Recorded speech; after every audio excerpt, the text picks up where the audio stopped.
Hi, and thanks for joining me today. I'm Cheryl Butler, and you're listening to the Mighty Mommy's Quick and Dirty Tips podcast, which will help make your life as a parent a little bit easier and a lot more fun. Welcome.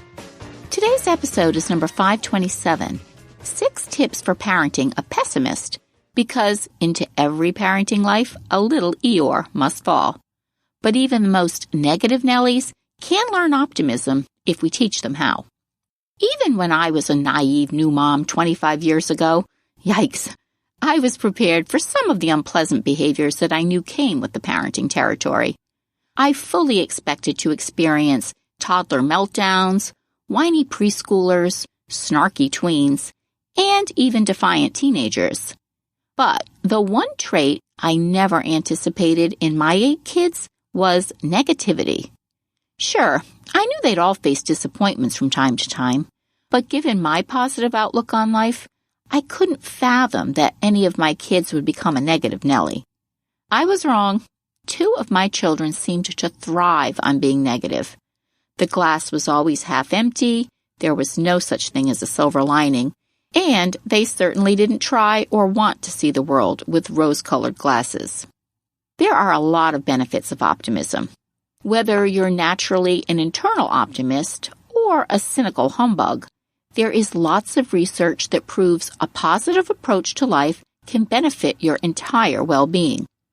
Psychology Today's article, The Mind and Body Benefits of Optimism, cites research from the father of psychology, Dr. Martin Seligman. His studies have shown that pessimists tend to give up more easily, they feel depressed more often, and they have poorer health than optimists. Optimists, on the other hand, generally do better in school and at work and at their extracurricular activities. They also often perform better than predicted on aptitude tests, they're more likely to win elections when they run for office, and they have better overall health, and they may even live longer. That, says Seligman, is the incredible power of positive thinking. Encouraging optimism in our kids comes with numerous benefits, including better mental and physical well-being, a greater sense of purpose and satisfaction, as well as a better ability to cope with the stresses of life. Because of those factors, I'm a firm believer that even though some kids seemingly choose to be negative, with the right coaching, they can turn things around and learn to find a happier approach to life. If, however, depression does run in your family, or you suspect that your child's outlook isn't just negativity, but something more serious, have him or her screened by a qualified child psychologist or psychiatrist. If your child is constantly taking the woe is me approach, like 2 of my children, dive into the rose-colored world of optimism with the following tips. Number 1, identify your child's negative patterns. If you have an Eeyore on your hands, try to identify your child's negative mood patterns. For my 13-year-old daughter, her negativity trigger was feeling like she was always in the shadow of her friends and teammates. Chrissy always gets the lead role over me. My curveball will never be as fast as Gina's. I only get asked to hang out with the kids if they can't find anyone else. The list of gripes went on and on. For my daughter, social situations involving competition elicited a pattern of negativity and the old, I'm not good enough thinking. She was putting so much pressure on herself during play or team tryouts that it caused her to default to pessimism. By identifying why she got into these negative patterns, it made it easier for me to offer suggestions that would help ease her back into a much more positive place. When you address your child's underlying needs for a negative behavior, you can help them develop stronger control over his or her emotions and the ability to moderate negative moods. But how? Well, with tip number 2, you can start by fostering an attitude of gratitude. Start by cultivating a gratitude habit in your home, and the best place to start is with you. I've been keeping a gratitude journal for years now. The last thing I do before I go to bed is to list 5 things that I'm grateful for. Some days my list is pretty powerful. I witnessed a coworker walk again after a long illness. While other days my list is pretty ordinary. I can enjoy an iced cold glass of water with the push of a button. My kids see that gratitude journal sitting on my nightstand, and many times they'll ask what I wrote about that week. I do mention how grateful I am for each of them on many of my pages, and though they don't admit it, they love knowing that they make my journal on a regular basis. My daughter doesn't keep a daily gratitude journal like I do, but some of her siblings have followed suit and started journals of their own. To help pull my daughter out of her funk, I work appreciation into many of our conversations. While driving home from a softball game where she sat on the bench most of the time, I'll refer to something positive. Look how fast you ran when you stole second base today. Running cross country in the fall has really helped with your speed in softball. Casual comments such as these are genuine, and they plant a seed to naturally look for the silver lining in an experience. If you make a habit of focusing on the positive, as your kids grow older, the habit will come naturally to them, and they'll learn to look at the silver linings rather than fixating on the negatives. Tip number 3, encourage opportunities for success. One of the best ways to help your child develop a can-do attitude is to encourage them to try new experiences that have a high probability of a successful outcome. When my daughter was feeling down about not reaching some personal accomplishments that she'd been striving to reach, I looked for new things she could try that might build her confidence. She loves acting, but musicals aren't her strong suit. She's very active and loves gymnastics and tumbling. So knowing her strengths, we encouraged her to sign up for more athletic dance classes and other activities where she could take advantage of her physical gifts. In the process, she discovered that she's great at rock climbing and obstacle courses, and even began trying other new sports like archery and snowboarding.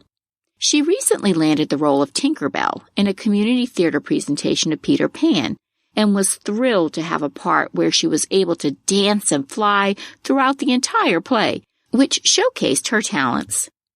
Giving your kids opportunities to achieve success and experience the pride of accomplishment will go a long way towards helping them foster positivity, which will trickle down into other areas of their life. Tip number 4, discourage negative self-talk. One of the most difficult things I experience as a parent is listening to my kids put themselves down. I stink at this. I'm so stupid. I'll never understand algebra. I'll never get a break like the kids I hang out with. As in the earlier example of my daughter trying out for play after play and getting rejected over and over, my mom instinct was always to jump up and down with encouragement and say, "That's not true. You're doing a great job." But offering positive affirmations when she's hurting only made the situation worse. If a child has just failed at something and we quickly change gears with empty words of encouragement, we miss the opportunity to validate their disappointment. We don't give them what they need at this difficult time, which is empathy. The next time your child makes a derogatory statement about themselves, add the word yet to the end of their statement. For example, say you're teaching your child to bake cookies, and he can't seem to crack the eggs without getting shells into the bowl. After a few failed attempts, he slams the carton of eggs on the counter saying, "I'm no good at making cookies. I can't even get the ingredients mixed." You can say, "No, you're doing great. Just keep trying," which will probably lead to an eye roll and a door slam. Or you can say, "I know this is hard. You haven't learned how to make cookies yet, but with practice you will. So let's try it again, but in a different way." So now you've acknowledged his frustration, offered empathy, and then suggested another way of resolving the problem. Tip number 5, ignore bad moods. Sometimes the best way to deal with your child's negativity is to simply ignore it. To be clear, ignore the mood, not the child. Here's an example.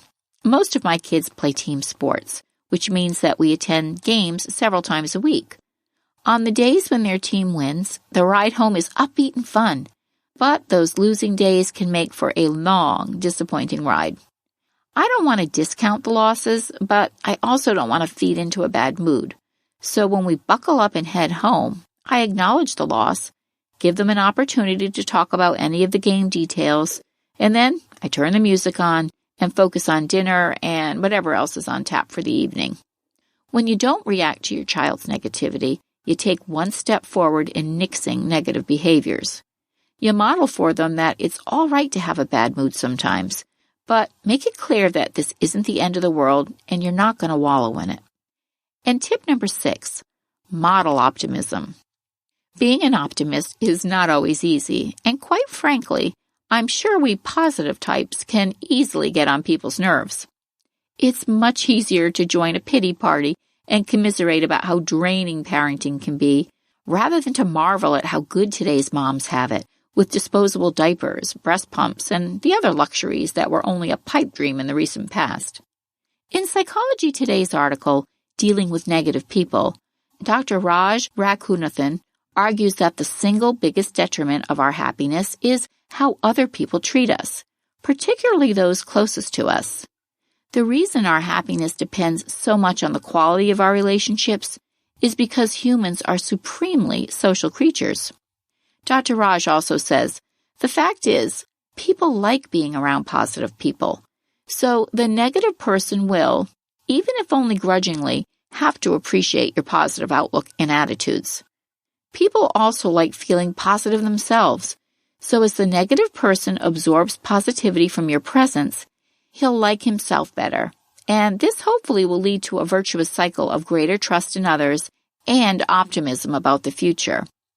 If you tend to focus on the downside of everything, especially in front of your kids, you're demonstrating that the best way to deal with disappointment is to gripe and complain. If you want to help your kids become more upbeat, start by having a brighter outlook yourself, a winning combination for the entire family. Do you have Eeyores in your family? How do you turn things in a positive direction? Please share your thoughts in the comments section at quickanddirtytips.com/mighty-mommy, or you can post your ideas on the Mighty Mommy Facebook page, and I'd love it if you'd email me at mommy@quickanddirtytips.com. If you have friends and family that would enjoy listening as well, I'd love it if you'd share the link to this podcast and refer them to the website, which again is www.quickanddirtytips.com/mighty-mommy. Have fun spreading positive vibes amongst your family this week. As always, thanks so much for listening, and until next time, happy parenting.